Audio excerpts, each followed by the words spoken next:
नमस्कार दोस्तों। आज हम दुर्गा सप्तमी के सारे पाठों को हिंदी में पढ़ेंगे, तो चलिए अपने इस कार्य में आगे बढ़ते हैं। श्री दुर्गाय नमः। श्री दुर्गा सप्तशती पहला अध्याय हिंदी में। मेधा ऋषि का राजा सुरथ और समाधि को भगवती की महिमा बताते हुए मधु कैटभ वध का प्रसंग सुनाना। विनियोग। प्रथम चरित्र के ब्रह्मा ऋषि, महाकाली देवता, गायत्री छंद, नंदा शक्ति, रक्तदंतिका बीज, अग्नि तत्व और ऋग्वेद स्वरूप है। श्री महाकाली देवता की प्रसन्नता के लिए प्रथम चरित्र के जप में विनियोग किया जाता है। ध्यान। भगवान विष्णु के सो जाने पर मधु और कैटभ को मारने के लिए कमल जन्मा ब्रह्मा जी ने जिनका स्तवन किया था, उन महाकाली देवी का मैं सेवन करती हूँ। वे अपने 10 हाथों में खड्ग, चक्र, गदा, बाण, धनुष, परिघ, शूल, भुशुंडी, मस्तक और शंख धारण करती हैं। उनके 3 नेत्र हैं। वे समस्त अंगों में दिव्य आभूषणों से विभूषित है। उनके शरीर की कांति नीलमणि के समान है तथा वे 10 मुख और 10 पैरों से युक्त हैं। चंडी देवी को नमस्कार है। मार्कंडेय जी बोले, सूर्य के पुत्र सावर्णी जो 8वें मनु कहे जाते हैं, उनकी उत्पत्ति की कथा विस्तार पूर्वक कहता हूँ। सुनो। सूर्य कुमार महाभाग सावर्णी भगवती महामाया के अनुग्रह से जिस प्रकार मनवंतर के स्वामी हुए, वही प्रसंग सुनाता हूँ। पूर्वकाल की बात है। स्वारोचिष मनवंतर में सुरथ नाम के एक राजा थे, जो चैत्रवंश में उत्पन्न हुए थे। उनका समस्त भूमंडल पर अधिकार था। वे प्रजा का अपने औरस पुत्रों की भांति धर्म पूर्वक पालन करते थे। तो भी उस समय कोलाविध्वंसी नाम के क्षत्रिय उनके शत्रु हो गए। राजा सुरथ की दंडनीति बड़ी प्रबल थी। उनका शत्रुओं के साथ संग्राम हुआ। यद्यपि कोलाविध्वंसी संख्या में कम थे, तो भी राजा सुरथ युद्ध में उनसे परास्त हो गए। तब वे युद्ध भूमि से अपने नगर को लौट आए और केवल अपने देश के राजा होकर रहने लगे। समूची पृथ्वी से अब उनका अधिकार जाता रहा, किंतु वहां भी उन प्रबल शत्रुओं ने उस समय महाभाग राजा सुरथ पर आक्रमण कर दिया। राजा का बल क्षीण हो चला था, इसलिए उनके दुष्ट, बलवान एवं दुरात्मा मंत्रियों ने वहां उनकी राजधानी में भी राजकीय सेना और खजाने को हथिया लिया। सुरथ का प्रभुत्व नष्ट हो चुका था, इसलिए वे शिकार खेलने के बहाने घोड़े पर सवार हो वहां से अकेले ही एक घने जंगल में चले गए। वहां उन्होंने विप्रवर मेधा मुनि का आश्रम देखा, जहां कितने ही हिंसक जीव अपनी स्वाभाविक हिंसावृत्ति छोड़कर परम शांत भाव से रहते थे। मुनि के बहुत से शिष्य उस वन की शोभा बढ़ा रहे थे। वहां जाने पर मुनि ने उनका सत्कार किया और वे उन मुनि श्रेष्ठ के आश्रम पर इधर-उधर विचरते हुए कुछ काल तक रहे। फिर ममता से आकृष्ट चित्त होकर वहां इस प्रकार चिंता करने लगे। पूर्वकाल में मेरे पूर्वजों ने जिसका पालन किया था, वही नगर आज मुझसे रहित है। पता नहीं मेरे दुराचारी भृत्यगण उसकी धर्मपूर्वक रक्षा करते हैं या नहीं। जो सदा मद की वर्षा करने वाला और शूरवीर था, वह मेरा प्रधान हाथी अब शत्रुओं के अधीन होकर न जाने किन भोगों को भोगता होगा। जो लोग मेरी कृपा, धन और भोजन पाने से सदा मेरे पीछे पीछे चलते थे, वे निश्चय ही अब दूसरे राजाओं का अनुसरण करते होंगे। उन अपव्ययी लोगों के द्वारा सदा खर्च होते रहने के कारण अत्यंत कष्ट से जमा किया हुआ मेरा वह खजाना खाली हो जाएगा। ये तथा और भी कई बातें राजा सुरथ निरंतर सोचते रहते थे। एक दिन उन्होंने वहां विप्रवर मेधा के आश्रम के निकट एक वैश्य को देखा और उससे पूछा, भाई तुम कौन हो? यहाँ तुम्हारे आने का क्या कारण है? तुम क्यों शोकग्रस्त और अनमने से दिखाई देते हो? राजा सुरथ का यह प्रेमपूर्वक कहा हुआ वचन सुनकर वैश्य ने विनीत भाव से उन्हें प्रणाम करके कहा। वैश्य बोला, राजन, मैं धनियों के कुल में उत्पन्न एक वैश्य हूँ। मेरा नाम समाधि है। मेरे दुष्ट स्त्री पुत्रों ने धन के लोभ से मुझे घर से बाहर निकाल दिया है। मैं इस समय धन, स्त्री और पुत्रों से वंचित हूँ। मेरे विश्वसनीय बंधुओं ने मेरा ही धन लेकर मुझे दूर कर दिया है, इसलिए दुखी होकर मैं वन में चला आया हूँ। यहाँ रहकर मैं इस बात को नहीं जानता कि मेरे पुत्रों की, स्त्री की और स्वजनों की कुशल है या नहीं। इस समय घर में वे कुशल से रहते हैं अथवा उन्हें कोई कष्ट है। वे मेरे पुत्र कैसे हैं?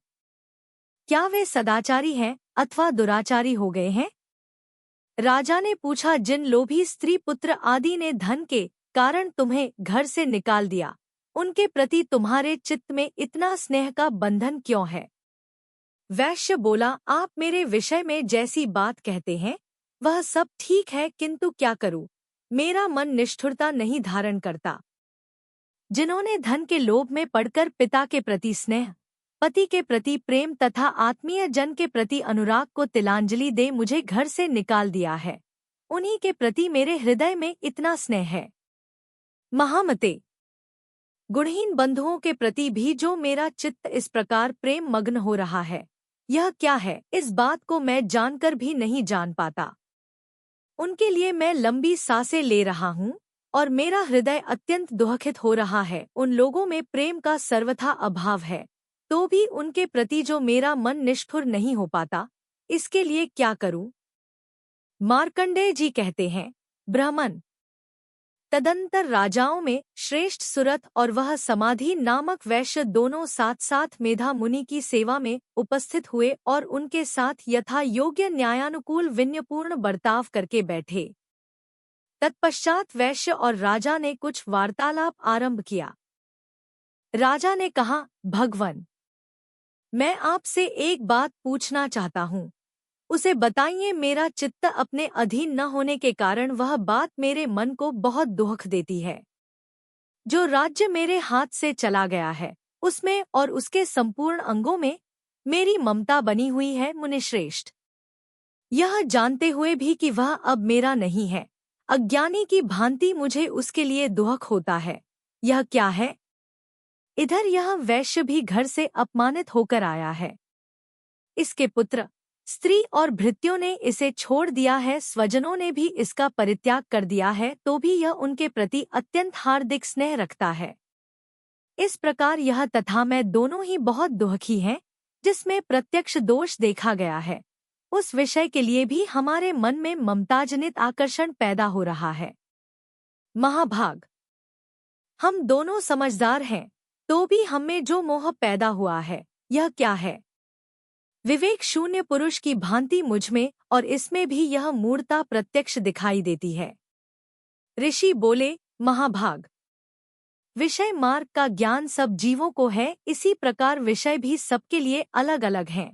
कुछ प्राणी दिन में नहीं देखते और दूसरे रात में ही नहीं देखते, तथा कुछ जीव ऐसे हैं जो दिन और रात्रि में भी बराबर ही देखते हैं। यह ठीक है कि मनुष्य समझदार होते हैं, किंतु केवल वे ही ऐसे नहीं होते, पशु, पक्षी और मृग आदि सभी प्राणी समझदार होते हैं। मनुष्यों की समझ भी वैसी ही होती है जैसी उन मृग और पक्षियों की होती है, तथा जैसी मनुष्यों की होती है वैसी ही उन मृग पक्षी आदि की होती है। यह तथा अन्य बातें भी प्रायः दोनों में समान ही हैं। समझ होने पर भी इन पक्षियों को तो देखो, ये स्वयं भूख से पीड़ित होते हुए भी मोहवश बच्चों की चोंच में कितने चाव से अन्न के दाने डाल रहे हैं।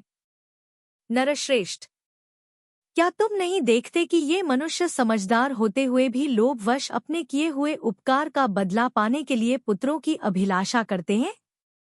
यद्यपि उन सब में समझ की कमी नहीं है, तथापि वे संसार की स्थिति, जन्म मरण की परंपरा बनाए रखने वाले भगवती महामाया के प्रभाव द्वारा ममता में भंवर से युक्त मोह के गहरे गर्त में गिराए गए हैं।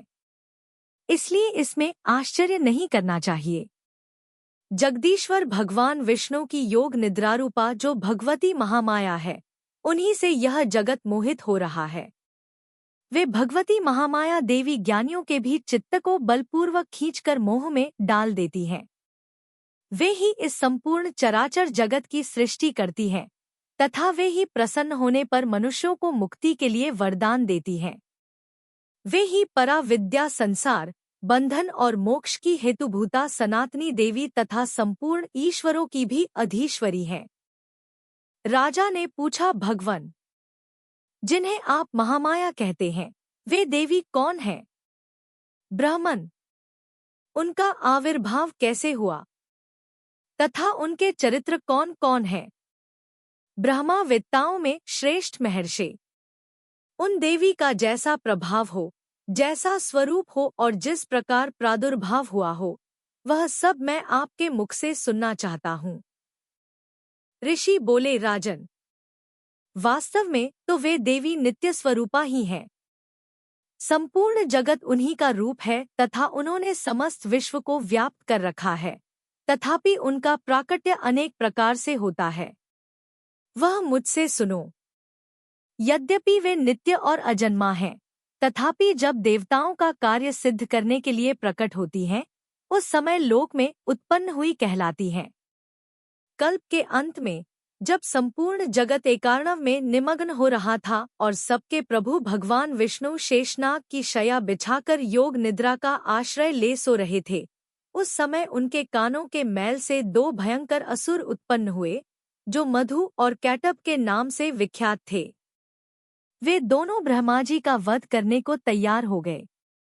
भगवान विष्णु के नाभि कमल में विराजमान प्रजापति ब्रह्माजी ने जब उन दोनों भयानक असुरों को अपने पास आया और भगवान को सोया हुआ देखा, तब एकाग्रचित्त होकर उन्होंने भगवान विष्णु को जगाने के लिए उनके नेत्रों में निवास करने वाली योगनिद्रा का स्तवन आरंभ किया। जो इस विश्व की अधीश्वरी, जगत को धारण करने वाली, संसार का पालन और संहार करने वाली तथा तेज स्वरूप भगवान विष्णु की अनुपम शक्ति हैं, उन्हीं भगवती निद्रा देवी की भगवान ब्रह्मा स्तुति करने लगे। ब्रह्माजी ने कहा, देवी, तुम ही स्वाहा, तुम ही स्वधा और तुम ही वषट्कार हो। स्वर भी तुम्हारे ही स्वरूप है। तुम ही जीवन दायिनी सुधा हो। नित्य अक्षर प्रणव में अकार, उकार, मकार इन तीन मात्राओं के रूप में तुम ही स्थित हो, तथा इन तीन मात्राओं के अतिरिक्त जो विंदुरूपा नित्य अर्धमात्रा है, जिसका विशेष रूप से उच्चारण नहीं किया जा सकता, वह भी तुम ही हो। देवी, तुम ही संध्या, सावित्री तथा परम जननी हो। देवी, तुम ही इस विश्व ब्रह्मांड को धारण करती हो। तुमसे ही इस जगत की सृष्टि होती है। तुम ही से इसका पालन होता है और सदा तुम ही कल्प के अंत में सबको अपना ग्रास बना लेती हो। जगन्मयी देवी, इस जगत की उत्पत्ति के समय तुम सृष्टि रूपा हो, पालन काल में स्थिति रूपा हो तथा कल्पांत के समय सहार रूप धारण करने वाली हो। तुम ही महाविद्या, महामाया, महामेधा, महास्मृति, महामोहरूपा, महादेवी और महासुरी हो। तुम ही तीनों गुणों को उत्पन्न करने वाली सबकी प्रकृति हो। भयंकर कालरात्रि, महारात्रि और मोहरात्रि भी तुम ही हो। तुम ही श्री, तुम ही ईश्वरी, तुम ही हरि और तुम ही बोधस्वरूपा बुद्धि हो। लज्जा, पुष्टि, तुष्टि, शांति और क्षमा भी तुम ही हो। तुम खड्गधारिणी, शूलधारिणी, घोररूपा तथा गदा, चक्र, शंख और धनुष धारण करने वाली हो। बाण, भुषुंडी और परिघ, ये भी तुम्हारे अस्त्र हैं। तुम सौम्य और सौम्यतर हो। इतना ही नहीं, जितने भी सौम्य एवं सुंदर पदार्थ हैं, उन सब की अपेक्षा तुम अत्यधिक सुंदरी हो। पर और अपर सबसे परे रहने वाली परमेश्वरी तुम ही हो। सर्वस्वरूपे देवी, कहीं भी सतसतरूप जो कुछ वस्तुएं हैं और उन सब की जो शक्ति है, वह तुम ही हो। ऐसी अवस्था में तुम्हारी स्तुति क्या हो सकती है? जो इस जगत की सृष्टि, पालन और संहार करते हैं, उन भगवान को भी जब तुमने निद्रा के अधीन कर दिया है, तब तुम्हारी स्तुति करने में यहाँ कौन समर्थ हो सकता है? मुझको, भगवान शंकर को तथा भगवान विष्णु को भी तुमने ही शरीर धारण कराया है, अतः तुम्हारी स्तुति करने की शक्ति किसमें है? देवी, तुम तो अपने इन उदार प्रभावों से ही प्रशंसित हो। ये जो दोनों दुर्धर्ष असुर मधु और कैटब हैं, इनको मोह में डाल दो और जगदीश्वर भगवान विष्णु को शीघ्र ही जगा दो। साथ ही इनके भीतर इन दोनों महान असुरों को मार डालने की बुद्धि उत्पन्न कर दो। ऋषि कहते हैं, राजन, जब ब्रह्मा जी ने वहां मधु और कैटब को मारने के उद्देश्य से भगवान विष्णु को जगाने के लिए तमोगुण की अधिष्ठात्री देवी योगनिद्रा की इस प्रकार स्तुति की, तब वे भगवान के नेत्र, मुख, नासिका, बाहु, हृदय और वक्षस्थल से निकलकर अव्यक्त जन्मा ब्रह्मा जी की दृष्टि के समक्ष खड़ी हो गईं। योगनिद्रा से मुक्त होने पर जगत के स्वामी भगवान जनार्दन उस एकार्णव के जल में शेषनाग की शया से जाग उठे। फिर उन्होंने उन दोनों असुरों को देखा। वे दुरात्मा मधु और कैटब अत्यंत बलवान तथा पराक्रमी थे और क्रोध से लाल आंखें किए ब्रह्माजी को खा जाने के लिए उद्योग कर रहे थे। तब भगवान श्रीहरि ने उठकर उन दोनों के साथ 5000 वर्षांत तक केवल बाहु युद्ध किया। वे दोनों भी अत्यंत बल के कारण उन्मत्त हो रहे थे। इधर महामाया ने भी उन्हें मोह में डाल रखा था, इसलिए वे भगवान विष्णु से कहने लगे, हम तुम्हारी वीरता से संतुष्ट हैं। तुम हम लोगों से कोई वर मांगो। श्री भगवान बोले, यदि तुम दोनों मुझ पर प्रसन्न हो तो अब मेरे हाथ से मारे जाओ। बस इतना सा ही मैंने वर मांगा है, यहाँ दूसरे किसी वर से क्या लेना है। ऋषि कहते हैं, इस प्रकार धोखे में आ जाने पर जब उन्होंने संपूर्ण जगत में जल ही जल देखा, तब कमल नयन भगवान से कहा, जहाँ पृथ्वी जल में डूबी हुई न हो, जहाँ सूखा स्थान हो, वहीं हमारा वध करो।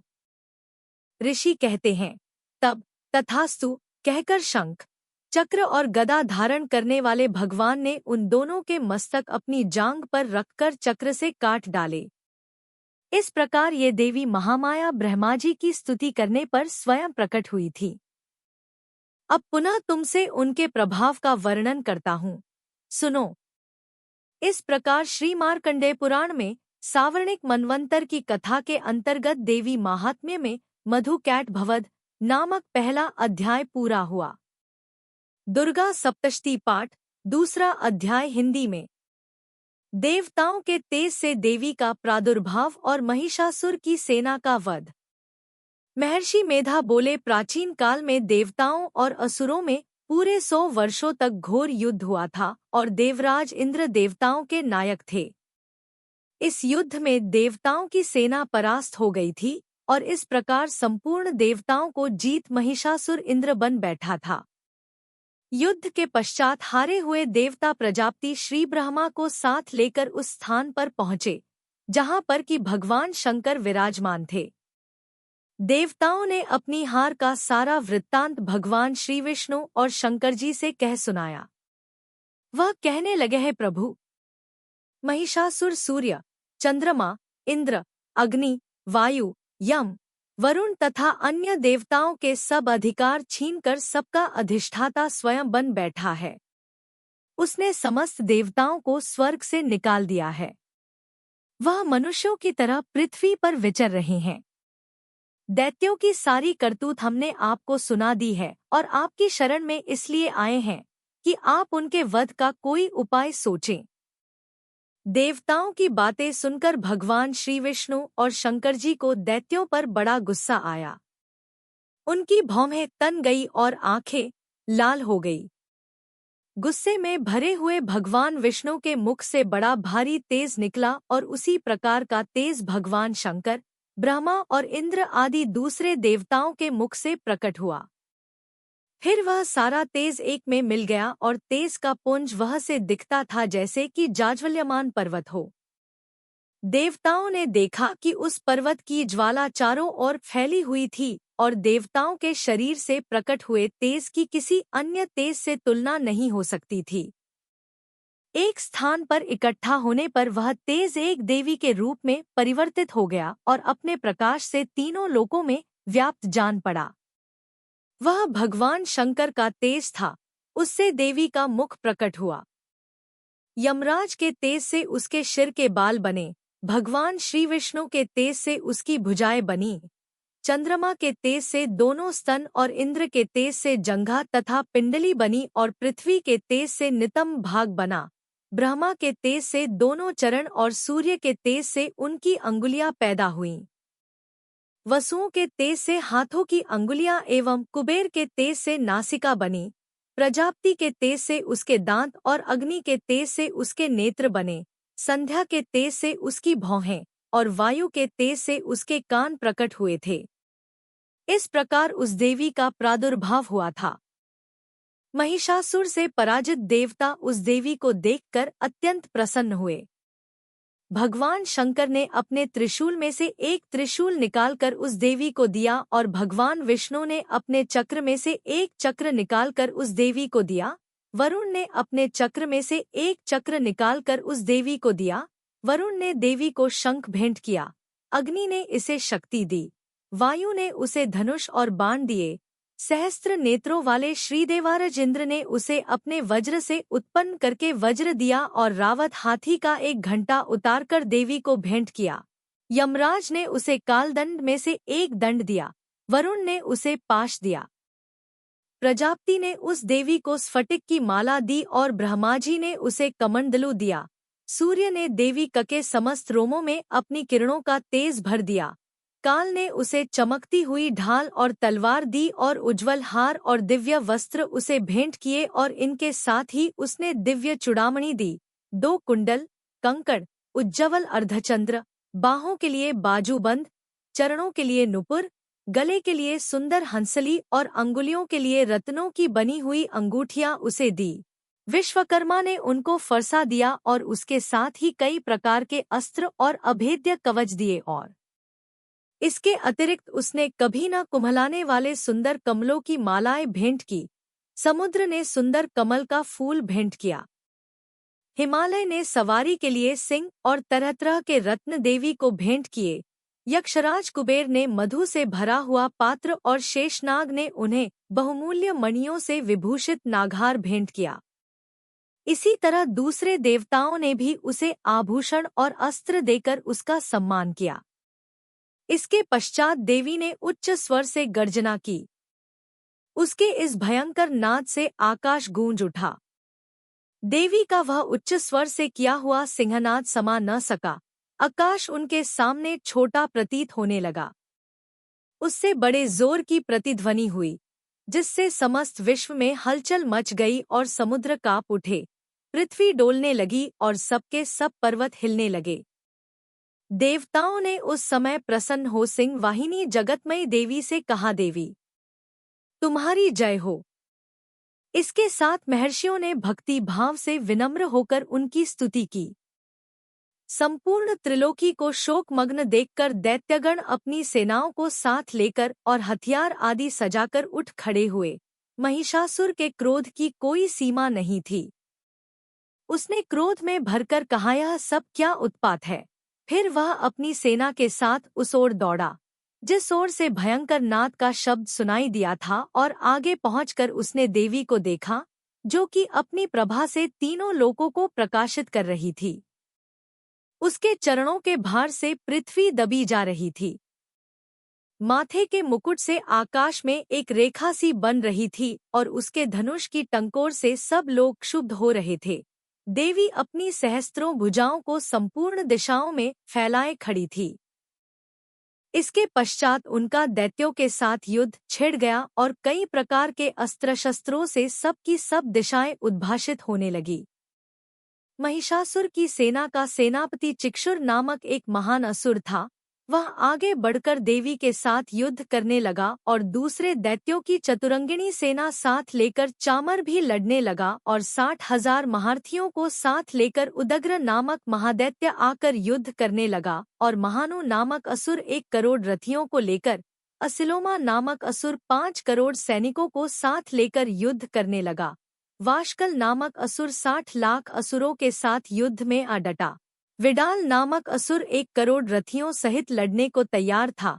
इन सब के अतिरिक्त और भी हजारों असुर हाथी और घोड़े साथ लेकर लड़ने लगे और इन सब के पश्चात महिषासुर करोड़ों रथों, हाथियों और घोड़ों सहित वहां आकर देवी के साथ लड़ने लगा।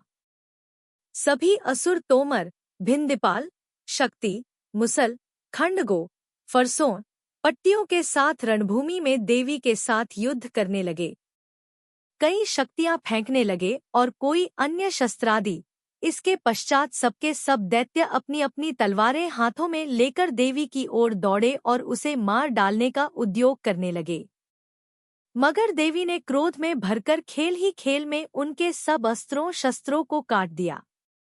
इसके पश्चात ऋषियों और देवताओं ने देवी की स्तुति आरंभ कर दी और वह प्रसन्न होकर असुरों के शरीरों पर अस्त्र शस्त्रों की वर्षा करती रही।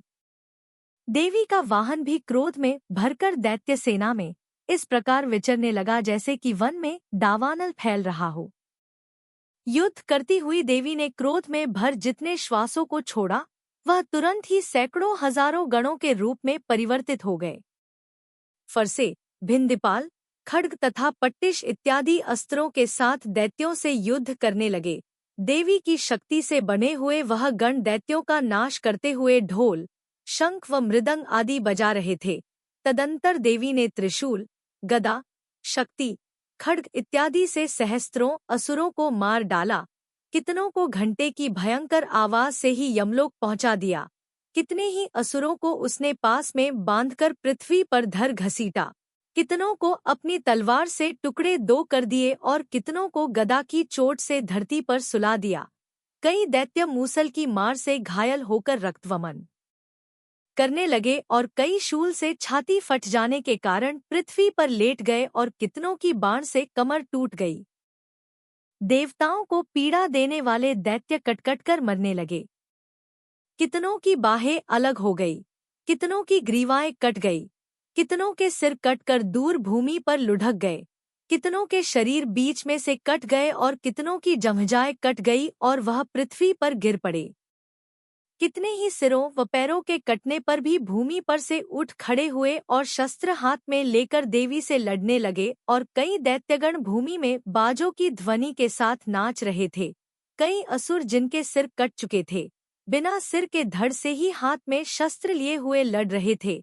दैत्य रह रहकर ठहरो ठहरो कहते हुए देवी को युद्ध के लिए ललकार रहे थे।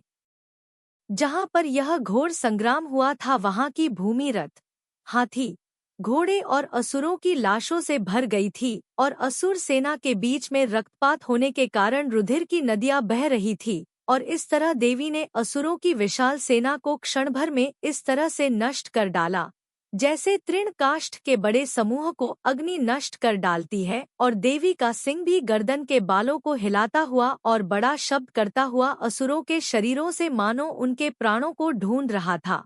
वहां देवी के गणों ने जब दैत्यों के साथ युद्ध किया तो देवताओं ने प्रसन्न होकर आकाश से उन पर पुष्प वर्षा की।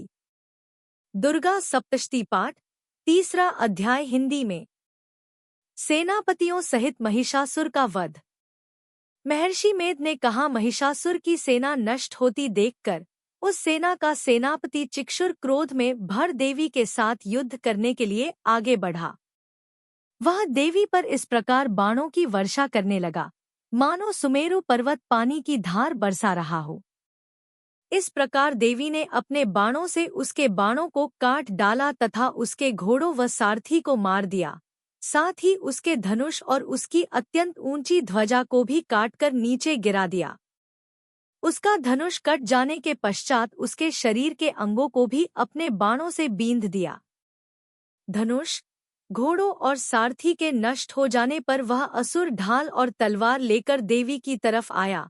उसने अपनी तीक्ष्ण धार वाली तलवार से देवी के सिंह के मस्तक पर प्रहार किया और बड़े वेग से देवी की बाईं भुजा पर वार किया, किंतु देवी की बाईं भुजा को छूते ही उस दैत्य की तलवार टूटकर 2 टुकड़े हो गई। इससे दैत्य ने क्रोध में भरकर शूल हाथ में लिया और उसे भद्रकाली देवी की ओर फेंका। देवी की ओर आता हुआ वह शूल आकाश से गिरते हुए सूर्य के समान प्रज्वलित हो उठा। उस शूल को अपनी ओर आते हुए देखकर देवी ने भी शूल छोड़ा और महाअसुर के शूल के 100 टुकड़े कर दिए और साथ ही महाअसुर के प्राण भी हर लिए।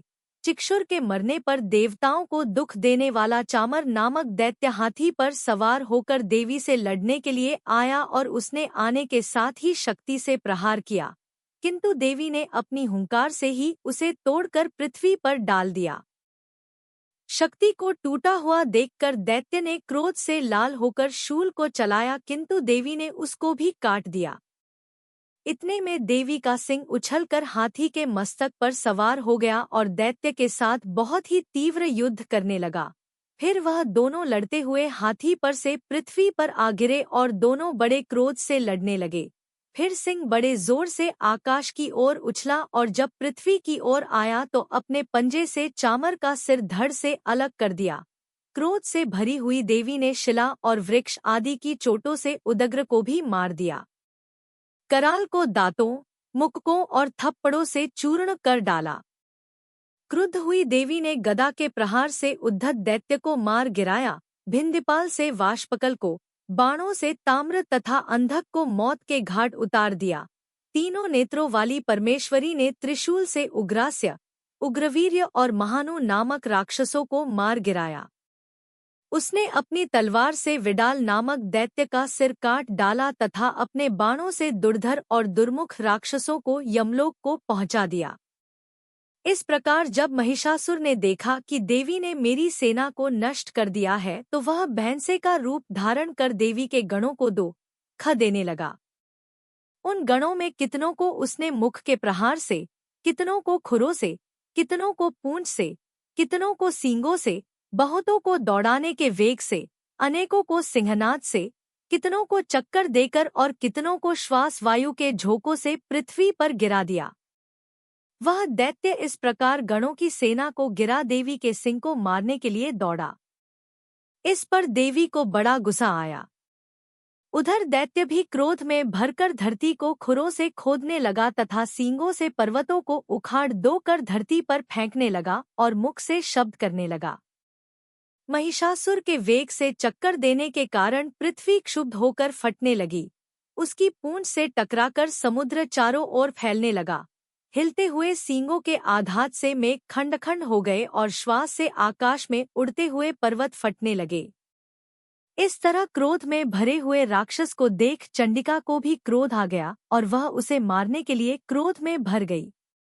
देवी ने पाश फेंक दैत्य को बांध लिया और उसने बंध जाने पर दैत्य का रूप त्याग दिया और सिंह का रूप बना लिया और ज्यों ही देवी उसका सिर काटने के लिए तैयार हुई कि उसने पुरुष का रूप बना लिया, जो कि हाथ में तलवार लिए हुए था। देवी ने तुरंत ही अपने बाणों के साथ उस पुरुष को उसकी तलवार ढाल सहित बींध डाला। इसके पश्चात वह हाथी के रूप में दिखाई देने लगा और अपनी लंबी सूंड से देवी के सिंग को खींचने लगा और गर्जने लगा। देवी ने अपनी तलवार से उसकी सूंड काट डाली। तब राक्षस ने एक बार फिर भैंसे का रूप धारण कर लिया और पहले की तरह चराचर जीवों सहित समस्त त्रिलोकी को व्याकुल करने लगा। इसके पश्चात क्रोध में भरी हुई देवी बारंबार उत्तम मधु का पान करने लगी और लाल लाल नेत्र करके हंसने लगी। उधर बलवीर्य तथा मद से क्रुद्ध हुआ दैत्य भी गर्जने लगा। अपने सींगों से देवी पर पर्वतों को फेंकने लगा। देवी अपने वाणों से उसके फेंके हुए पर्वतों को चूर्ण करती हुई बोलियों, मूढ़, जब तक मैं मधुपान कर रही हूँ तब तू गरज ले और इसके पश्चात मेरे हाथों तेरी मृत्यु हो जाने पर देवता गरजेंगे। महर्षि मेधा ने कहायो कहकर देवी उछलकर उस दैत्य पर जा चढ़ी और उसको अपने पैर से दबाकर शूल से उसके गले पर आघात किया। देवी के पैर से दबने पर भी दैत्य अपने दूसरे रूप से अपने मुख से बाहर होने लगा। अभी वह आधा ही बाहर निकला था कि देवी ने अपने प्रभाव से उसे रोक दिया। जब वह आधा निकला हुआ ही दैत्य युद्ध करने लगा तो देवी ने अपनी तलवार से उसका सिर काट दिया। इसके पश्चात सारी राक्षस सेना हाहाकार करती हुई वहां से भाग खड़ी हुई और सब देवता अत्यंत प्रसन्न हुए तथा ऋषियों महर्षियों सहित देवी की स्तुति करने लगे। गंधर्वराज गान करने तथा अप्सराएं नृत्य करने लगी। दुर्गा सप्तशती पाठ, चौथा अध्याय हिंदी में। इंद्रादि देवताओं द्वारा देवी की स्तुति। महर्षि मेधा बोले, देवी ने जब पराक्रमी दुरात्मा महिषासुर को मार गिराया और असुरों की सेना को मार दिया तब इंद्रादि समस्त देवता अपने सिर तथा शरीर को झुकाकर भगवती की स्तुति करने लगे, जिस देवी ने अपनी शक्ति से यह जगत व्याप्त किया है और जो संपूर्ण देवताओं तथा महर्षियों की पूजनीय है। उस अंबिका को हम भक्तिपूर्वक नमस्कार करते हैं वह हम सब का कल्याण करे। जिस अतुल प्रभाव और बल का वर्णन भगवान विष्णु, शंकर और ब्रह्मा जी भी नहीं कर सके, वही चंडिका देवी इस संपूर्ण जगत का पालन करे और अशुभ भय का नाश करे। पुण्यात्माओं के घरों में तुम स्वयं लक्ष्मी रूप हो और पापियों के घरों में तुम अलक्ष्मी रूप हो और सत्कुल में उत्पन्न होने वालों के लिए तुम लज्जा रूप होकर उनके घरों में निवास करती हो। हम दुर्गा भगवती को नमस्कार करते हैं। हे देवी, इस विश्व का पालन करो। हे देवी, हम तुम्हारे अचिंत्य रूप का किस प्रकार वर्णन करें। असुरों का नाश करने वाले भारी पराक्रम तथा समस्त देवताओं और दैत्यों के विषय में जो तुम्हारे पवित्र चरित्र हैं, उनका हम किस प्रकार वर्णन करें। हे देवी, त्रिगुणात्मिका होने पर भी तुम संपूर्ण जगत की उत्पत्ति का कारण हो। हे देवी, भगवान विष्णु, शंकर आदि किसी भी देवता ने तुम्हारा पार नहीं पाया। तुम सबकी आश्रय हो। यह संपूर्ण जगत तुम्हारा ही अंश रूप है, क्योंकि तुम सबकी आदि भूत प्रकृति हो। हे देवी, तुम्हारे जिस नाम के उच्चारण से संपूर्ण यज्ञों में सब देवता तृप्ति लाभ करते हैं, वह स्वाहा तुम ही हो। इसके अतिरिक्त तुम पितरों की तृप्ति का कारण हो, इसलिए सब आपको स्वधा कहते हैं। हे देवी, वह विद्या जो मोक्ष को देने वाली है, जो अचिंत्य महाज्ञान स्वरूपा है, तत्वों के सार को वश में करने वाले, संपूर्ण दोषों को दूर करने वाले, मोक्ष की इच्छा वाले मुनिजन जिसका अभ्यास करते हैं, वह तुम ही हो। तुम वाणी रूप हो और दोष रहित ऋग तथा यजुर्वेदों की एवं उद्गीत और सुंदर पदों के पाठ वाले सामवेद की आश्रय रूप हो। तुम भगवती हो। इस विश्व की उत्पत्ति एवं पालन के लिए तुम वार्ता के रूप में प्रकट हुई हो और तुम संपूर्ण संसार की पीड़ा हरने वाली हो। हे देवी, जिससे सारे शास्त्रों को जाना जाता है, वह मेधा शक्ति तुम ही हो और दुर्गम भवसागर से पार करने वाली नौका भी तुम ही हो। लक्ष्मी रूप से विष्णु भगवान के हृदय में निवास करने वाली और भगवान महादेव द्वारा सम्मानित गौरी देवी तुम ही हो। मंद मुस्कान वाले, निर्मल पूर्णचंद बिंब के समान और उत्तम सुवर्ण की मनोहर कांति से कमनीय तुम्हारे मुख को देखकर भी महिषासुर क्रोध में भर गया। यह बड़े आश्चर्य की बात है। और हे देवी, तुम्हारा यही मुख जब क्रोध से भर गया तो उद्यकाल के चंद्रमा की भांति लाल हो गया और तनी हुई भौहों के कारण विकराल रूप हो गया। उसे देखकर भी महिषासुर के शीघ्र प्राण नहीं निकल गए। यह बड़े आश्चर्य की बात है। आपके कुपित मुख के दर्शन करके भला कौन जीवित रह सकता है। हे देवी, तुम हमारे कल्याण के लिए प्रसन्न हो। आपके प्रसन्न होने से इस जगत का अभ्युदय होता है, और जब आप क्रुद्ध हो जाती हैं, तो कितने ही कुलों का सर्वनाश हो जाता है। यह हमने अभी अभी जाना है कि जब तुमने महिषासुर की बहुत बड़ी सेना को देखते दो मार दिया है। हे देवी, सदा अभ्युदय प्रताप देने वाली तुम जिस पर प्रसन्न हो जाती हो, वही देश में सम्मानित होते हैं। उनके धन यश की वृद्धि होती है। उनका धर्म कभी शिथिल नहीं होता है और उनके यहाँ अधिक पुत्र पुत्रियां और नौकर होते हैं। हे देवी, तुम्हारी कृपा से ही धर्मात्मा पुरुष प्रतिदिन श्रद्धापूर्वक यज्ञ करता है और धर्मानुकूल आचरण करता है और उसके प्रभाव से स्वर्गलोक में जाता है, क्योंकि तुम तीनों लोकों में मनवांछित फल देने वाली हो। हे माँ दुर्गे, तुम स्मरण करने पर संपूर्ण जीवों के भय नष्ट कर देती हो और स्थिर चित्त वालों के द्वारा चिंतन करने पर उन्हें और अत्यंत मंगल देती हो। हे दारिद्र दुख नाशिनी देवी, तुम्हारे सिवा दूसरा कौन है। तुम्हारा चित्त सदा दूसरों के उपकार में लगा रहता है। हे देवी, तुम शत्रुओं को इसलिए मारती हो कि उनके मारने से दूसरों को सुख मिलता है। वह चाहे नरक में जाने के लिए चिरकाल तक पाप करते रहे हों, किंतु तुम्हारे साथ युद्ध करके सीधे स्वर्ग को जाएं, इसीलिए तुम उनका वध करती हो। हे देवी, क्या तुम दृष्टिपात मात्र से समस्त असुरों को भस्म नहीं कर सकती? अवश्य ही कर सकती हो। किंतु तुम्हारा शत्रुओं को शस्त्रों के द्वारा मारना इसलिए है कि शस्त्रों के द्वारा मरकर वे स्वर्ग को जावें। इस तरह से हे देवी, उन शत्रुओं के प्रति भी तुम्हारा विचार उत्तम है। हे देवी, तुम्हारे उग्र खड्ग की चमक से और त्रिशूल की नोक की कांति की किरणों से असुरों की आंखें फूट नहीं गई। उसका कारण यह था कि वे किरणों से शोभायमान तुम्हारे चंद्रमा के समान आनंद प्रदान करने वाले सुंदर मुख को देख रहे थे। हे देवी, तुम्हारा शील बुरे वृतांत को दूर करने वाला है और सबसे अधिक तुम्हारा रूप है, जो न तो कभी चिंतन में आ सकता है और न जिसकी दूसरों से कभी तुलना ही हो सकती है। तुम्हारा बल व पराक्रम शत्रुओं का नाश करने वाला है। इस तरह तुमने शत्रुओं पर भी दया प्रकट की है। हे देवी, तुम्हारे बल की किसके साथ बराबरी की जा सकती है तथा शत्रुओं को भय देने वाला इतना सुंदर रूप भी और किसका है। हृदय में कृपा और युद्ध में निष्ठुरता, यह दोनों बातें तीनों लोकों में केवल तुम्ही में देखने में आई है।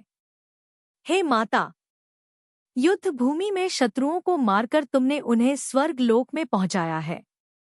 इस तरह तीनों लोकों की तुमने रक्षा की है तथा उन उन्मत्त असुरों से जो हमें भय था उसको भी तुमने दूर किया है। तुमको हमारा नमस्कार है। हे देवी, तुम शूल तथा खड्ग से हमारी रक्षा करो तथा घंटे की ध्वनि और धनुष की टंकोर से भी हमारी रक्षा करो। हे चंडिके, आप अपने शूल को घुमाकर पूर्व, पश्चिम, उत्तर तथा दक्षिण दिशा में हमारी रक्षा करो। तीनों लोकों में जो तुम्हारे सौम्य रूप हैं तथा घोर रूप हैं, उनसे हमारी रक्षा करो तथा इस पृथ्वी की रक्षा करो। हे अंबिके, आपके करपलवों में जो खड्ग, शूल और गदा आदि शस्त्र शोभा पा रहे हैं, उनसे हमारी रक्षा करो। महर्षि बोले कि इस प्रकार जब सब देवताओं ने जगत माता भगवती की स्तुति की और नंदवन के पुष्पों तथा गंध अनुलेपों द्वारा उनका पूजन किया और फिर सबने मिलकर जब सुगंधित व दिव्य धूपों द्वारा उनको सुगंधि निवेदन की, तब देवी ने प्रसन्न होकर कहा, हे देवताओं, तुम सब मुझसे मनवांछित वर मांगो। देवता बोले, हे भगवती, तुमने हमारा सब कुछ कार्य कर दिया, अब हमारे लिए कुछ भी मांगना बाकी नहीं रहा, क्योंकि तुमने हमारे शत्रु महिषासुर को मार डाला है। हे महेश्वरी, तुम इस पर भी यदि हमें कोई वर देना चाहती हो तो बस इतना वर दो कि जब जब हम आपका स्मरण करें तब तब आप हमारी विपत्तियों को हरण करने के लिए हमें दर्शन दिया करो। हे अंबिके, जो कोई भी तुम्हारी स्तुति करे, तुम उनको वित्त समृद्धि और वैभव देने के साथ ही उनके धन और स्त्री आदि संपत्ति बढ़ावे और सदा हम पर प्रसन्न रहें।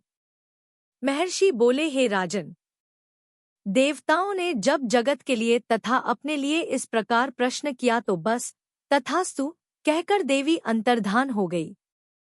हे भूप, जिस प्रकार तीनों लोकों का हित चाहने वाली यह भगवती देवताओं के शरीर से उत्पन्न हुई थी, वह सारा वृतांत मैंने तुझसे कह दिया है और इसके पश्चात दुष्ट असुरों तथा शुंभ निशुंभ का वध करने और सब लोकों की रक्षा करने के लिए जिस प्रकार गौरी देवी के शरीर से उत्पन्न हुई थी, वह सारा वृतांत मैं यथावत वर्णन करता हूँ। दुर्गा सप्तशती पाठ 5वां अध्याय हिंदी में। देवताओं द्वारा देवी की स्तुति।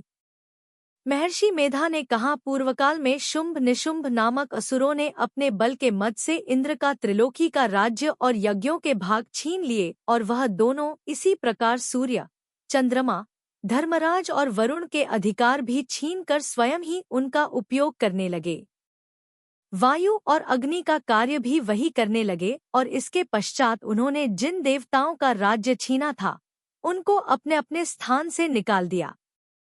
इस तरह से अधिकार छिने हुए दैत्यों तथा दैत्यों द्वारा निकाले हुए देवता अपराजिता देवी का स्मरण करने लगे कि देवी ने हमको वर दिया था कि मैं तुम्हारी संपूर्ण विपत्तियों को नष्ट करके रक्षा करूंगी।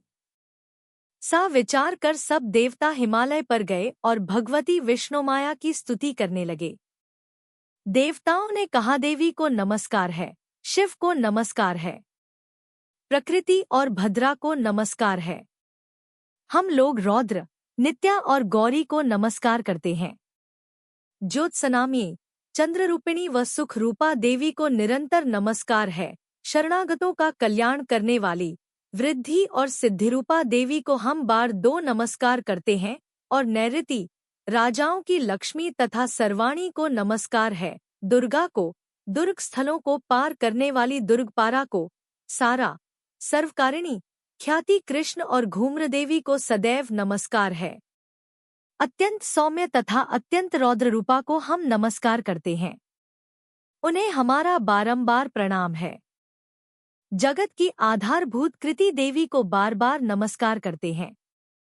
जिस देवी को प्राणी मात्र विष्णुमाया कहते हैं उसको नमस्कार है, उसको नमस्कार है, उसको नमस्कार है। जो देवी संपूर्ण प्राणियों में चेतना कहलाती है उसको नमस्कार है, उसको नमस्कार है, उसको नमस्कार है। जो देवी संपूर्ण प्राणियों में बुद्धि रूप से स्थित है उसको नमस्कार है, उसको नमस्कार है, उसको नमस्कार है। जो देवी सब प्राणियों में निद्रा रूप से विराजमान है उसको नमस्कार है, उसको नमस्कार है, उसको नमस्कार है। जो देवी संपूर्ण प्राणियों में क्षुधा रूप से विराजमान है उसको नमस्कार है, उसको नमस्कार है, उसको नमस्कार है। जो देवी संपूर्ण प्राणियों में छाया रूप से स्थित है उसको नमस्कार है, उसको नमस्कार है, उसको नमस्कार है। जो देवी सब प्राणियों में शक्ति रूप से स्थित है उसको नमस्कार है, उसको नमस्कार है, उसको नमस्कार है। जो देवी संपूर्ण प्राणियों में तृष्णा रूप से स्थित है उसको नमस्कार है, उसको नमस्कार है, उसको नमस्कार है। जो देवी सब प्राणियों में शांति रूप से स्थित है उसको नमस्कार है, उसको नमस्कार है, उसको नमस्कार है। जो देवी सब प्राणियों में जाति रूप से स्थित है उसको नमस्कार है, उसको नमस्कार है, उसको नमस्कार है। जो देवी सब प्राणियों में लज्जा रूप से स्थित है उसको नमस्कार है, उसको नमस्कार है, उसको नमस्कार है। जो देवी संपूर्ण प्राणियों में श्रद्धा रूप से स्थित है उसको नमस्कार है, उसको नमस्कार है, उसको नमस्कार है। जो देवी संपूर्ण प्राणियों में कांति रूप से स्थित है, जो देवी सब प्राणियों में लक्ष्मी रूप से स्थित है उसको नमस्कार है, उसको नमस्कार है, उसको नमस्कार है। जो देवी संपूर्ण प्राणियों में वृत्ति रूप से स्थित है उसको नमस्कार है, उसको नमस्कार है, उसको नमस्कार है। जो देवी सब प्राणियों में स्मृति रूप से विराजमान है उसको नमस्कार है, उसको नमस्कार है, उसको नमस्कार है। जो देवी सब प्राणियों में दया रूप से स्थित है वह उसको नमस्कार है, उसको नमस्कार है। जो देवी सब प्राणियों में तुष्टि रूप से स्थित है उसको नमस्कार है, उसको नमस्कार है, उसको नमस्कार है। जो देवी संपूर्ण प्राणियों में मातृ रूप से स्थित है उसको नमस्कार है, उसको नमस्कार है, उसको नमस्कार है। जो देवी संपूर्ण प्राणियों में भ्रांति रूप से स्थित है उसको नमस्कार है, उसको नमस्कार है, उसको नमस्कार है।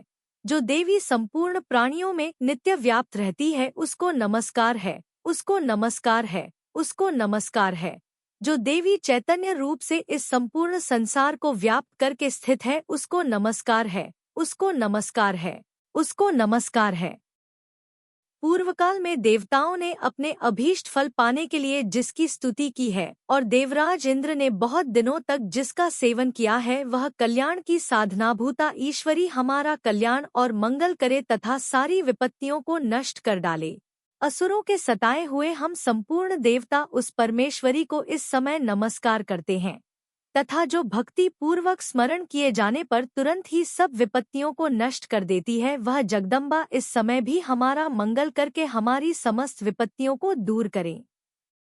महर्षि मेधा ने कहा, हे राजन, इस प्रकार जब देवता स्तुति कर रहे थे तो उसी समय पार्वती देवी गंगा में स्नान करने के लिए आई। तब उनके शरीर से प्रकट होकर शिवादेवी बोली, शुंभ दैत्य के द्वारा स्वर्ग से निकले हुए और निशुंभ से हारे हुए यह देवता मेरी स्तुति कर रहे हैं। पार्वती के शरीर से अंबिका निकली थी, इसलिए उसको संपूर्ण लोक में कौशिकी कहते हैं। कौशिकी के प्रकट होने के पश्चात पार्वती देवी के शरीर का रंग काला हो गया और वह हिमालय पर रहने वाली कालिका देवी के नाम से प्रसिद्ध हुई। फिर शुंभ और निशुंभ के दूत चंडमुंड वहां आए और उन्होंने परम मनोहर रूप वाली अंबिका देवी को देखा। फिर वह शुंभ के पास जाकर बोले, महाराज, एक अत्यंत सुंदर स्त्री हिमालय को प्रकाशित कर रही है। वैसा रंग रूप आज तक हमने किसी स्त्री में नहीं देखा। हे असुरेश्वर, आप यह पता लगाएं कि वह कौन है और उसको ग्रहण कर ले। वह स्त्री स्त्रियों में रत्न है। वह अपनी कांति से 10 दिशाओं को प्रकाशित करती हुई वहां स्थित है, इसलिए आपका उसको देखना उचित है। हे प्रभु, तीनों लोकों के हाथी, घोड़े और मणि इत्यादि जितने रत्न हैं, वह सब इस समय आपके घर में शोभायमान है। हाथियों में रत्न रूप रावत हाथी और उच्चैश्रवा नामक घोड़ा तो आप इंद्र से ले आए हैं। हंसों द्वारा जुता हुआ विमान जो कि ब्रह्मा जी के पास था, अब भी आपके पास है, और यह महापद्म नामक खजाना आपने कुबेर से छीना है। समुद्र ने आपको सदा खिले हुए फूलों की किंजलकिनी नामक माला दी है। वरुण का कंचन की वर्षा करने वाला छत्र आपके पास है। रथों में श्रेष्ठ प्रजापति का रथ भी आपके पास ही है। हे दैत्येंद्र, मृत्यु से उत्क्रांतिका नामक शक्ति भी आपने छीन ली है, और वरुण का पाश भी आपके भ्राता निशुंभ के अधिकार में है, और जो अग्नि में न जल सकें से 2 वस्त्र भी अग्निदेव ने आपको दिए हैं। हे दैत्यराज, इस प्रकार सारी रत्नरूपी वस्तुएं आप संग्रह कर चुके हैं, तो फिर आप यह कल्याणकारी स्त्रियों में रत्नरूप अनुपम स्त्री आप क्यों नहीं ग्रहण करते? महर्षि मेधा बोले, चंडमुंड का यह वचन सुनकर शुंभ ने विचारा कि सुग्रीव को अपना दूत बनाकर देवी के पास भेजा जाए। प्रथम उसको सब कुछ समझा दिया और कहा कि वहां जाकर तुम उसको अच्छी तरह से समझाना और सा उपाय करना जिससे वह प्रसन्न होकर तुरंत मेरे पास चली आए। भली प्रकार समझाकर कहना। दूत सुग्रीव पर्वत के उस रमणीय भाग में पहुंचा जहां देवी रहती थी। दूत ने कहा, हे देवी, दैत्यों का राजा शुंभ जो इस समय तीनों लोकों का स्वामी है, मैं उसका दूत हूँ और यहाँ तुम्हारे पास आया हूँ। संपूर्ण देवता उसकी आज्ञा एक स्वर से मानते हैं। अब जो कुछ उसने कहला भेजा है वह सुनो। उसने कहा है, इस समय संपूर्ण त्रिलोकी मेरे वश में है और संपूर्ण यज्ञों के भाग को पृथक पृथक मैं ही लेता हूँ, और तीनों लोकों में जितने श्रेष्ठ रत्न हैं वह सब मेरे पास हैं। देवराज इंद्र का वाहन रावत मेरे पास है जो मैंने छीन लिया है। उच्चे श्रवा नामक घोड़ा जो क्षीरसागर मंथन करने से प्रकट हुआ था उसे देवताओं ने मुझे समर्पित किया है। हे सुंदरी, इनके अतिरिक्त और भी जो रत्नभूषण पदार्थ देवताओं के पास थे वह सब मेरे पास है। हे देवी, मैं तुम्हें संसार की स्त्रियों में रत्न मानता हूँ, क्योंकि रत्नों का उपभोग करने वाला मैं ही हूँ। हे चंचल कटाओं वाली सुंदरी, अब यह मैं तुझ पर छोड़ता हूँ कि तू मेरे या मेरे भाई महापराक्रमी निशुंभ की सेवा में आ जाए। यदि तू मुझे वरेगी तो तुझे अतुल महान शौर्य की प्राप्ति होगी। अतः तुम अपनी बुद्धि से यह विचार कर मेरे पास चली आओ। महर्षि मेधा ने कहा। दूत के सा कहने पर संपूर्ण जगत का कल्याण करने वाली भगवती दुर्गा मन ही मन मुस्कुराई और इस प्रकार कहने लगी। देवी ने कहा, है दूत, तू जो कुछ कह रहा है वह सत्य है और इसमें किंचित मात्र भी झूठ नहीं है। शुंभ इस समय तीनों लोकों का स्वामी है और निशुंभ भी उसी की तरह पराक्रमी है, किंतु इसके संबंध में मैं जो प्रतिज्ञा कर चुकी हूँ उसे मैं कैसे झुठला सकती हूँ। अतः तू मैंने जो प्रतिज्ञा की है उसे सुन। जो मुझे युद्ध में जीत लेगा और मेरे अभिमान को खंडित करेगा तथा बल में मेरे समान होगा, वही मेरा स्वामी होगा। इसलिए शुंभ अथवा निशुंभ यहाँ आवे और युद्ध में जीतकर मुझसे विवाह कर ले, इसमें भला देर की क्या आवश्यकता है। दूत ने कहा, है देवी, तुम अभिमान में भरी हुई हो, मेरे सामने तुम सी बात न करो। इस त्रिलोकी में मुझे तो सा कोई दिखाई नहीं देता जो कि शुंभ और निशुंभ के सामने ठहर सके। हे देवी, जब अन्य देवताओं में से कोई शुंभ व निशुंभ के समान युद्ध में ठहर नहीं सकता तो तुम जैसी स्त्री उनके सामने रणभूमि में ठहर सकेगी। जिन शुंभ आदि असुरों के सामने इंद्र आदि देवता नहीं ठहर सके तो फिर तुम अकेली स्त्री उनके सामने कैसे ठहर सकेगी? अतः तुम मेरा कहना मानकर उनके पास चली जाओ, नहीं तो जब वह तुम्हें केश पकड़कर घसीटते हुए ले जाएंगे तो तुम्हारा गौरव नष्ट हो जाएगा, इसलिए मेरी बात मान लो। देवी ने कहा, जो कुछ तुमने कहा ठीक है। शुंभ और निशुंभ बड़े बलवान हैं, लेकिन मैं क्या कर सकती हूँ, क्योंकि मैं बिना विचारे प्रतिज्ञा कर चुकी हूँ। इसलिए तुम जाओ और मैंने जो कुछ भी कहा है वह सब आदरपूर्वक असुरेंद्र से कह दो। इसके पश्चात जो वह उचित समझे करें। दुर्गा सप्तशती पाठ, छठा अध्याय हिंदी में। धूम्रलोचन वध। महर्षि मेधा ने कहा, देवी की बात सुनकर दूत क्रोध में भरा हुआ वहां से असुरेंद्र के पास पहुंचा और सारा वृतांत उसे कह सुनाया। दूत की बात सुन असुरेंद्र के क्रोध का पारावर न रहा और उसने अपने सेनापति धूम्रलोचन से कहा, धूम्रलोचन, तुम अपनी सेना सहित शीघ्र वहां जाओ और उस दुष्टा के केशों को पकड़कर उसे घसीटते हुए यहाँ ले आओ। यदि उसकी रक्षा के लिए कोई दूसरा खड़ा हो, चाहे वह देवता, यक्ष अथवा गंधर्व ही क्यों न हो, उसको तुम अवश्य मार डालना। महर्षि मेधा ने कहा। शुंभ के इस प्रकार आज्ञा देने पर धूम्रलोचन 60,000 राक्षसों की सेना को साथ लेकर वहां पहुंचा और देवी को देख ललकार कर कहने लगा, री तू अभी शुंभ और निशुंभ के पास चल। यदि तू प्रसन्नता पूर्वक मेरे साथ न चलेगी तो मैं तेरे केशों को पकड़ घसीटता हुआ तुझे ले चलूंगा। देवी बोली, असुरेंद्र का भेजा हुआ तेरे जैसा बलवान यदि बलपूर्वक मुझे ले जावेगा तो सी दशा में मैं तुम्हारा कर ही क्या सकती हूँ। महर्षि मेधा ने कहा। सा कहने पर धूम्रलोचन उसकी ओर लपका, किंतु देवी ने उसे अपनी हुंकार से ही भस्म कर डाला। यह देखकर असुर सेना क्रुद्ध होकर देवी की ओर बढ़ी, परंतु अंबिका ने उन पर तीखे बाणों, शक्तियों तथा फरसों की वर्षा आरंभ कर दी। इतने में देवी का वाहन भी अपनी ग्रीवा के बालों को झटकता हुआ और बड़ा भारी शब्द करता हुआ असुर सेना में कूद पड़ा। उसने कई असुर अपने पंजों से, कई अपने जबड़ों से और कई को धरती पर पटककर अपनी दाढ़ों से घायल करके मार डाला। उसने कई असुरों के अपने नख से पेट फाड़ डाले और कई असुरों का तो केवल थप्पड़ मारकर सिर धड़ से अलग कर दिया। कई असुरों की भुजाएं और सिर तोड़ डाले और गर्दन के बालों को हिलाते हुए उसने कई असुरों को पकड़कर उनके पेट फाड़कर उनका रक्त पी डाला। इस प्रकार देवी के उस महाबलवान सिंह ने क्षण भर में असुर सेना को समाप्त कर दिया। शुंभ ने जब यह सुना कि देवी ने धूम्रलोचन असुर को मार डाला है और उसके सिंह ने सारी सेना का संहार कर डाला है, तब उसको बड़ा क्रोध आया। उसके मारे क्रोध के ओंठ फड़कने लगे और उसने चंड तथा मुंड नामक महाअसुरों को आज्ञा दी है, चंड, हे मुंड, तुम अपने साथ एक बड़ी सेना लेकर वहां जाओ और उस देवी के बाल पकड़कर उसे बांधकर तुरंत यहाँ ले आओ। यदि उसको यहाँ लाने में किसी प्रकार का संदेह हो तो अपनी सेना सहित उससे लड़ते हुए उसको मार डालो और जब वह दुष्टा और उसका सिंह दोनों मारे जावें तब भी उसको बांधकर यहाँ ले आना। दुर्गा सप्तशती पाठ, 7वां अध्याय हिंदी में। चंड और मुंड का वध। महर्षि मेधा ने कहा, दैत्यराज की आज्ञा पाकर चंड और मुंड चतुरंगिनी सेना को साथ लेकर हथियार उठाए हुए देवी से लड़ने के लिए चल दिए। हिमालय पर्वत पर पहुंचकर उन्होंने मुस्कुराती हुई देवी जो सिंह पर बैठी हुई थी देखा।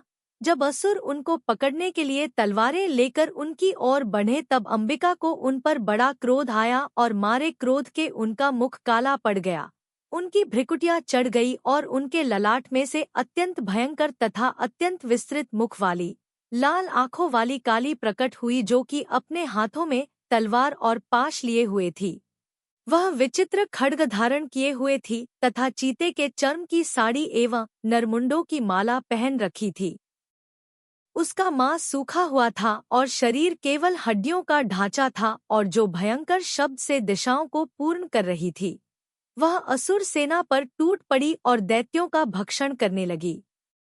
वह पार्श्व रक्षकों, अंकुशधारी महावतों, हाथियों पर सवार योद्धाओं और घंटा सहित हाथियों को एक हाथ से पकड़ दो कर अपने मुंह में डाल रही थी और इसी प्रकार वह घोड़ों, रथों, सारथियों व रथों में बैठे हुए सैनिकों को मुंह में डालकर भयानक रूप से चबा रही थी। किसी के केश पकड़कर, किसी को पैरों से दबाकर और किसी दैत्य को छाती से मसलकर मार रही थी। वह दैत्य के छोड़े हुए बड़े 2 अस्त्र शस्त्रों को मुंह में पकड़कर और क्रोध में भर उनको दांतों में पीस रही थी। उसने कई बड़े 2 असुर भक्षण कर डाले, कितनों को रौंद डाला और कितनी उसकी मार के मारे भाग गए। कितनों को उसने तलवार से मार डाला, कितनों को अपने दांतों से समाप्त कर दिया और इस प्रकार से देवी ने क्षण भर में संपूर्ण दैत्य सेना को नष्ट कर दिया। यह देख महापराक्रमी चंड काली देवी की ओर पलका और मुंड ने भी देवी पर अपने भयानक बाणों की वर्षा आरंभ कर दी और अपने हजारों चक्र उस पर छोड़े। उस समय वह चमकते हुए बाण व चक्र देवी के मुख में प्रविष्ट हुए इस प्रकार दिख रहे थे जैसे मानो बहुत से सूर्य मेघों की घटा में प्रविष्ट हो रहे हों। इसके पश्चात भयंकर शब्द के साथ काली ने अत्यंत जोश में भरकर विकट अट्टहास किया। उसका भयंकर मुख देखा नहीं जाता था। उसके मुख से श्वेत दांतों की पंक्ति चमक रही थी। फिर उसने तलवार हाथ में लेकर हूँ शब्द कहकर चंड के ऊपर आक्रमण किया और उसके केश पकड़कर उसका सिर काटकर अलग कर दिया। चंड को मरा हुआ देखकर मुंड देवी की ओर लपका, परंतु देवी ने क्रोध में भरे उसे भी अपनी तलवार से यमलोक पहुंचा दिया। चंड और मुंड को मरा हुआ देखकर उसकी बाकी बची हुई सेना वहां से भाग गई। इसके पश्चात काली चंड और मुंड के कटे हुए सिरों को लेकर चंडिका के पास गई और प्रचंड अट्टहास के साथ कहने लगी, हे देवी, चंड और मुंड 2 महादैत्यों को मारकर तुम्हें भेंट कर दिया है। अब शुंभ और निशुंभ का तुमको स्वयं वध करना है। महर्षि मेधा ने कहा, वहां लाए हुए चंड और मुंड के सिरों को देखकर कल्याणकाई चंडी ने काली से मधुर वाणी में कहा, हे देवी, तुम चूंकि चंड और मुंड को मेरे पास लेकर आई हो, अतः संसार में चामुंडा के नाम से तुम्हारी ख्याति होगी। दुर्गा सप्तशती पाठ 8वां अध्याय हिंदी में। रक्तबीज वध। महर्षि मेधा ने कहा, चंड और मुंड नामक असुरों के मारे जाने से और बहुत सी सेना के नष्ट हो जाने से असुरों के राजा प्रतापी शंभु ने क्रोध युक्त होकर अपनी संपूर्ण सेना को युद्ध के लिए तैयार होने की आज्ञा दी। उसने कहा, अब उदायुध नामक 86 असुर सेनापति अपनी सेनाओं के साथ युद्ध के लिए जाएं और कंबु नामक 84 सेनापति भी युद्ध के लिए जाएं और कोटि वीर्य नामक 50 सेनापति और धौम्रकुल नाम के 100 सेनापति प्रस्थान करें। कालक, दोहरिद, मौर्य और काल के यह दैत्य भी मेरी आज्ञा से सचकर युद्ध के लिए कूच करें। भयानक शासन करने वाला असुरों का स्वामी शुंभ इस प्रकार आज्ञा देकर बहुत बड़ी सेना के साथ युद्ध के लिए चला। उसकी सेना को अपनी ओर आता देखकर चंडिका ने अपनी धनुष की टंकोर से पृथ्वी और आकाश के बीच का भाग गुंजा दिया। हे राजन, इसके पश्चात देवी के सिंह ने दहाड़ना आरंभ कर दिया और अंबिका के घंटे के शब्दों ने उस ध्वनि को और भी बढ़ा दिया। धनुष की टंकोर, शेर की दहाड़ और घंटे के शब्द से पृथ्वी और आकाश के बीच का भाग गूंज उठा और इसके साथ ही देवी ने अपने मुख को और भी भयानक बना लिया। से भयंकर शब्द को सुनकर राक्षसी सेना ने देवी तथा सिंह को चारों ओर से घेर लिया। हे राजन, उस समय दैत्यों के नाश के लिए और देवताओं के हित के लिए ब्रह्मा, शिव, कार्तिकेय, विष्णु तथा इंद्र आदि देवों की शक्तियां जो अत्यंत पराक्रम और बल से संपन्न थी, उनके शरीर से निकलकर उसी रूप में चंडिका देवी के पास गई। जिस देवता का जैसा रूप था, जैसे आभूषण थे और जैसा वाहन था, वैसा ही रूप, आभूषण और वाहन लेकर उन देवताओं की शक्तियां दैत्यों से युद्ध करने के लिए आई। हंस युक्त विमान में बैठकर और रुद्राक्ष की माला तथा कमंडलू धारण करके ब्रह्मा जी की शक्ति आई। वृषभ पर सवार होकर, हाथ में त्रिशूल लेकर, महानाग का कंकण पहनकर और चंद्ररेखा से भूषित होकर भगवान शंकर की शक्ति माहेश्वरी आई और मोर पर आरूढ़ होकर, हाथ में शक्ति लिए दैत्यों से युद्ध करने के लिए कार्तिकेय जी की शक्ति उन्हीं का रूप धारण करके आई। भगवान विष्णु की शक्ति गरुड़ पर सवार होकर शंख, चक्र, श्रांग, गदा, धनुष तथा खड्ग हाथ में लिए हुए आई। श्रीहरि की शक्ति वाराही, वाराह का शरीर धारण करके आई और नृसिंह के समान शरीर धारण करके उनकी शक्ति नारसिंही भी आई। उसकी गर्दन के झटकों से आकाश के तारे टूट पड़ते थे और इसी प्रकार देवराज इंद्र की शक्ति इंद्री भी रावत के ऊपर सवार होकर आई।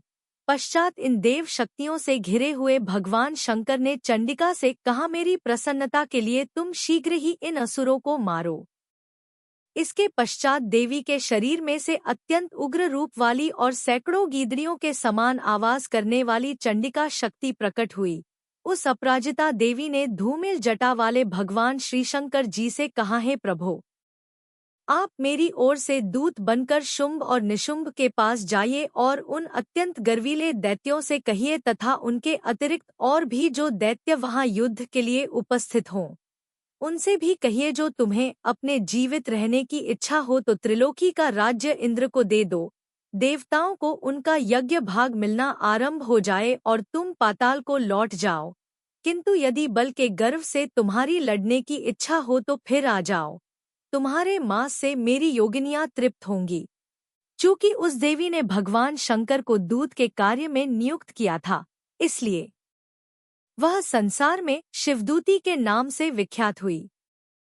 भगवान शंकर से देवी का संदेश पाकर उन दैत्यों के क्रोध का कोई आर पार न रहा और वह जिस स्थान पर देवी विराजमान थी वहां पहुंचे और जाने के साथ ही उस पर बाणों और शक्तियों की वर्षा करने लगे। देवी ने उनके फेंके हुए बाणों, शक्तियों, त्रिशूल और फरसों को अपने वाणों से काट डाला और काली देवी उस देवी के साथ आगे खड़ी होकर शत्रुओं को त्रिशूल से विदीर्ण करने लगी और खटवांग से कुचलने लगी। ब्राह्मणी जिस तरफ दौड़ती थी उसी तरफ अपने कमंडलू का जल छिड़क कर दैत्यों के वीर्य व बल को नष्ट कर देती थी और इसी प्रकार माहेश्वरी त्रिशूल से, वैष्णवी चक्र से और अत्यंत कोपवाली कौमारी शक्ति द्वारा असुरों को मार रही थी और इंद्री के बाजू के प्रहार से सैकड़ों दैत्य रक्त की नदियां बहाते हुए पृथ्वी पर सो गए। वाराही ने कितने ही राक्षसों को अपनी थूथन द्वारा मृत्यु के घाट उतार दिया। दाढ़ों के अग्रभाग से कितने ही राक्षसों की छाती को चीर डाला और चक्र की चोट से कितनों ही को विदीर्ण करके धरती पर डाल दिया। बड़े दो राक्षसों को नारसिंही अपने नखों से विदीर्ण करके भक्षण कर रही थी और सिंहनाद से चारों दिशाओं को गुंजाती हुई रणभूमि में विचर रही थी। शिवदूती के प्रचंड अट्टहास से कितने ही दैत्य भयभीत होकर पृथ्वी पर गिर पड़े और उनके गिरते ही वह उनको भक्षण कर गई। इस तरह क्रोध में भरे हुए मातृगणों द्वारा नाना प्रकार के उपायों से बड़े बड़े असुरों को मरते हुए देखकर राक्षसी सेना भाग खड़ी हुई और उनको इस प्रकार भागता देखकर रक्तबीज नामक महापराक्रमी राक्षस क्रोध में भरकर युद्ध के लिए आगे बढ़ा। उसके शरीर से रक्त की बूंदें पृथ्वी पर जैसे ही गिरती थी तुरंत वैसे ही शरीर वाला तथा वैसा ही बलवान दैत्य पृथ्वी से उत्पन्न हो जाता था। रक्तबीज गदा हाथ में लेकर इंद्री के साथ युद्ध करने लगा। जब इंद्री शक्ति ने अपने वज्र से उसको मारा तो घायल होने के कारण उसके शरीर से बहुत सा रक्त बहने लगा और उसकी प्रत्येक बूंद से उसके समान ही बलवान तथा महापराक्रमी अनेकों दैत्य भयंकर रूप से प्रकट हो गए। वह सबके सब दैत्य बीज के समान ही बलवान तेज वाले थे। वह भी भयंकर अस्त्र शस्त्र लेकर देवियों के साथ लड़ने लगे। जब इंद्री के वज्र प्रहार से उसके मस्तक पर चोट लगी और रक्त बहने लगा तो उसमें से हजारों ही पुरुष उत्पन्न हो गए। वैष्णवी ने चक्र से और इंद्री ने गदा से रक्तबीज को चोट पहुंचाई और वैष्णवी के चक्र से घायल होने पर उसके शरीर से जो रक्त बहा उससे हजारों महाअसुर उत्पन्न हुए, जिनके द्वारा यह जगत व्याप्त हो गया। कौमारी ने शक्ति से, वाराही ने खड्ग से और माहेश्वरी ने त्रिशूल से उसको घायल किया। इस प्रकार क्रोध में भरकर उस महादैत्य ने सब मातृ शक्तियों पर पृथक पृथक गदा से प्रहार किया और माताओं ने शक्ति तथा शूल इत्यादि से उसको बार बार घायल किया। उससे सैकड़ों महादैत्य उत्पन्न हुए और इस प्रकार उस रक्तबीज के रुधिर से उत्पन्न हुए असुरों से संपूर्ण जगत व्याप्त हो गया, जिससे देवताओं को भय हुआ। देवताओं को भयभीत देखकर चंडिका ने काली से कहा, हे चामुंडे, अपने मुख को बड़ा करो और मेरे शस्त्रघात से उत्पन्न हुए रक्त बिंदुओं तथा रक्त बिंदुओं से उत्पन्न हुए महाअसुरों को तुम अपने इस मुख से भक्षण करती जाओ। इस प्रकार रक्त बिंदुओं से उत्पन्न हुए महादैत्यों को भक्षण करती हुई तुम रणभूमि में विचरो। इस प्रकार रक्त क्षीण होने से यह दैत्य नष्ट हो जाएगा। तुम्हारे भक्षण करने के कारण अन्य दैत्य नहीं होंगे। काली से इस प्रकार कहकर चंडिका देवी ने रक्तबीज पर अपने त्रिशूल से प्रहार किया और काली देवी ने अपने मुख में उसका रक्त ले लिया। तब उसने गदा से चंडिका पर प्रहार किया। प्रहार से चंडिका को तनिक भी कष्ट न हुआ, किंतु रक्तबीज के शरीर से बहुत सा रक्त बहने लगा, लेकिन उसके गिरने के साथ ही काली ने उसको अपने मुख में ले लिया। काली के मुख में उस रक्त से जो असुर उत्पन्न हुए उनको उसने भक्षण कर लिया और रक्त को पीती गई। तदंतर देवी ने रक्तबीज को, जिसका की खून काली ने पिया था, चंडिका ने उस दैत्य को वज्र, बाण, खड्ग तथा रिष्टि इत्यादि से मार डाला। हे राजन, अनेक प्रकार के शस्त्रों से मारा हुआ और खून से वंचित वह महादैत्य रक्तबीज पृथ्वी पर गिर पड़ा। हे राजन, उसके गिरने से देवता अत्यंत प्रसन्न हुए और माताएं उन असुरों का रक्त पीने के पश्चात उद्धत होकर नृत्य करने लगी। दुर्गा सप्तशती पाठ 9वां अध्याय हिंदी में। निशुंभ वध। राजा ने कहा, है ऋषिराज, आपने रक्तबीज के वध से संबंध रखने वाला वृतांत मुझे सुनाया। अब मैं रक्तबीज के मरने के पश्चात क्रोध में भरे हुए शुंभ व निशुंभ ने जो कर्म किया वह सुनना चाहता हूँ। महर्षि मेधा ने कहा, रक्तबीज के मारे जाने पर शुंभ और निशुंभ को बड़ा क्रोध आया और अपनी बहुत बड़ी सेना का इस प्रकार सर्वनाश होते देखकर निशुंभ देवी पर आक्रमण करने के लिए दौड़ा। उसके साथ बहुत से बड़े बड़े असुर देवी को मारने के वास्ते दौड़े और महापराक्रमी शुंभ अपनी सेना सहित चंडिका को मारने के लिए बढ़ा। फिर शुंभ और निशुंभ का देवी से घोर युद्ध होने लगा और वह दोनों असुर इस प्रकार देवी पर बाण फेंकने लगे जैसे मेघों से वर्षा हो रही हो। उन दोनों के चलाए हुए बाणों को देवी ने अपने बाणों से काट डाला और अपने शस्त्रों की वर्षा से उन दोनों दैत्यों को चोट पहुंचाई। निशुंभ ने तीक्ष्ण तलवार और चमकती हुई ढाल लेकर देवी के सिंह पर आक्रमण किया। अपने वाहन को चोट पहुंची देखकर देवी ने अपने क्षुरप्र नामक बाण से निशुंभ की तलवार व ढाल दोनों को ही काट डाला। तलवार और ढाल कट जाने पर निशुंभ ने देवी पर शक्ति से प्रहार किया। देवी ने अपने चक्र से उसके 2 टुकड़े कर दिए।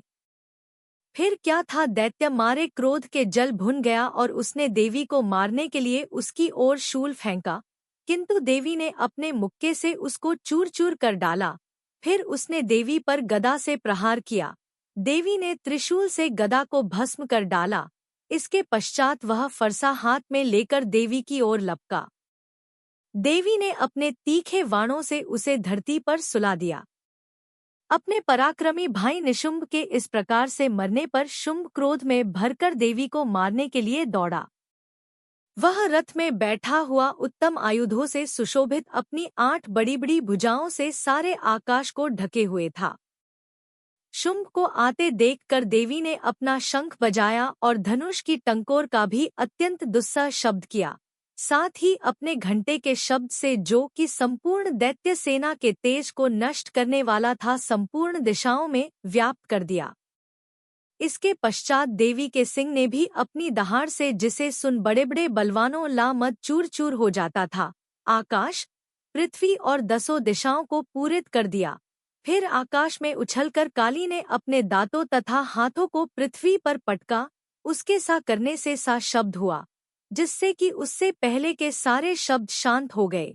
इसके पश्चात शिवदूती ने असुरों के लिए भय उत्पन्न करने वाला अट्टहास किया, जिसे सुनकर दैत्य थर्रा उठे और शुंभ को बड़ा क्रोध हुआ। फिर अंबिका ने उसे, अरे दुष्ट, खड़ा रह कहा तो आकाश से सभी देवता जय हो बोल उठे। शुंभ ने वहां आकर ज्वालाओं से युक्त एक अत्यंत भयंकर शक्ति छोड़ी, जिसे आते देखकर देवी ने अपनी महोल्का नामक शक्ति से काट डाला। हे राजन, फिर शुंभ के सिंहनाद से तीनों लोक व्याप्त हो गए और उसकी प्रतिध्वनि से सा घोर शब्द हुआ, जिसने इससे पहले के सब शब्दों को जीत लिया।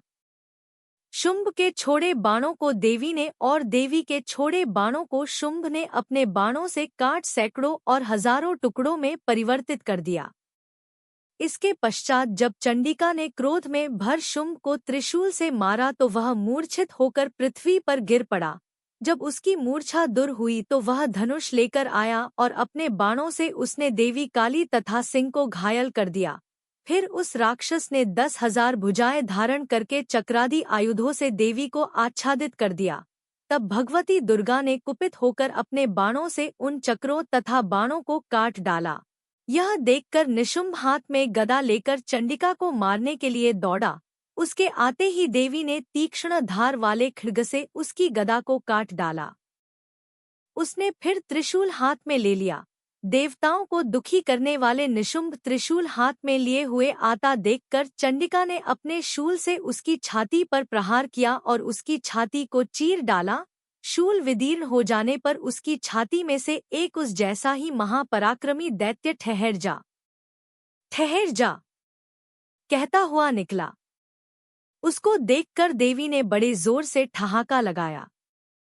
अभी वह निकलने भी न पाया था किन उसका सिर अपनी तलवार से काट डाला। सिर के कटने के साथ ही वह पृथ्वी पर गिर पड़ा। तदंतर सिंह दहाड़ दहाड़ कर असुरों का भक्षण करने लगा और काली शिवदूती भी राक्षसों का रक्त पीने लगी। कौमारी की शक्ति से कितने ही महादैत्य नष्ट हो गए। ब्रह्माजी के कमंडल के जल से कितने ही असुर समाप्त हो गए। कई दैत्य माहेश्वरी के त्रिशूल से विदीर्ण होकर पृथ्वी पर गिर पड़े और बाराही के प्रहारों से छिन्न भिन्न होकर धराशायी हो गए। वैष्णवी ने भी अपने चक्र से बड़े बड़े महापराक्रमियों का कचमूर निकालकर उन्हें यमलोक भेज दिया और इंद्री से कितने ही महाबली राक्षस टुकड़े दो हो गए। कई दैत्य मारे गए, कई भाग गए, कितने ही काली शिवदूती और सिंह ने भक्षण कर लिए। धन्यवाद दोस्तों, अब हमने सारे 9 पाठों को सुन लिया है और सप्तमी का सारे दिन की समाप्ति यही होती है।